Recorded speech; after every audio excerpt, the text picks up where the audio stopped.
মৃত ব্যক্তির ভোটে নয়, মানুষের ভোটেই সরকার গঠন হবে। বিএনপির চেয়ারপারসন উপদেষ্টা জয়নাল আবেদীন ফারুক বলেন, দেশে কোনো মৃত ব্যক্তির ভোটে নয়, মানুষের ভোটেই সরকার গঠন হবে। ভোটের মাধ্যমে যে দলই ক্ষমতায় আসুক, সেই দলই ক্ষমতায় আসবে। সেনাবাগ পাইলট স্কুল মাঠে অনুষ্ঠিত ZA ফাউন্ডেশন কর্তৃক আয়োজিত প্রাইজ মানি ফুটবল টুর্নামেন্টের উদ্বোধন অনুষ্ঠানে বক্তব্যে তিনি সব কথা বলেন।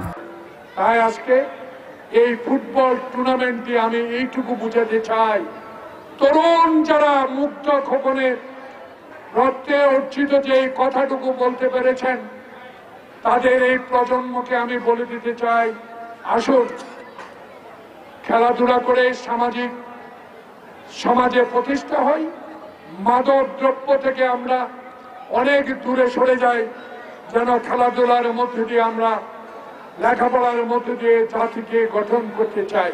তিনি বর্তমান সরকার প্রধানকে সহযোগিতা করার আহ্বান জানিয়ে বলেন, সবাই যদি ডক্টর ইউনূসকে সহযোগিতা করেন, তাহলে দেশের গণতন্ত্র ফিরে আসবে ইনশাল্লাহ। জয়নাল আবেদীন ফারুক প্রশাসনকে চাঁদাবাজদের বিরুদ্ধে কঠোর পদক্ষেপ নেওয়ার আহ্বান জানিয়ে বলেন, আপনারা আমাদের প্রতিনিধি নন, আপনারা ডক্টর ইউনূসের প্রশাসন। কারো রক্তচক্ষুকে ভয় পাবেন না। সারা দেশের চাঁদাবাজি বন্ধ হলেও সেনাবাগে চাঁদাবাজি বন্ধ হয়নি কেন?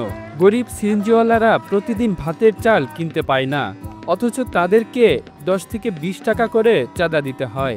অবিলম্বে এই সকল চাঁদাবাজি বন্ধ করুন। তিনি তরুণ প্রজন্মকে মাদকের ধ্বংসাত্মক প্রভাব থেকে রক্ষা করতে খেলাধুলার মাধ্যমে সচেতনতা বৃদ্ধির উপর জোর দেন। তিনি বলেন, বর্তমান তরুণ প্রজন্মকে মাদকের ধ্বংসাত্মক প্রভাব থেকে রক্ষা করতে খেলাধুলার মাধ্যমে সচেতনতা বৃদ্ধি করতে হবে। প্রশাসনকে এ বিষয়ে আরও সক্রিয় ভূমিকা পালন করতে হবে। ফুটবল টুর্নামেন্টে মোট 13টি দল অংশগ্রহণ করেন। উদ্বোধনী ম্যাচে 8 নং বীজবাগ দল 5 নং অম্বরনগর ইউনিয়ন দলের মুখোমুখি হয়। অনুষ্ঠানের শুরুতে পবিত্র কোরআন তেলাওয়াত ও দোয়া অনুষ্ঠিত হয়। Kamrul Islam, the news Bangladesh, national desk.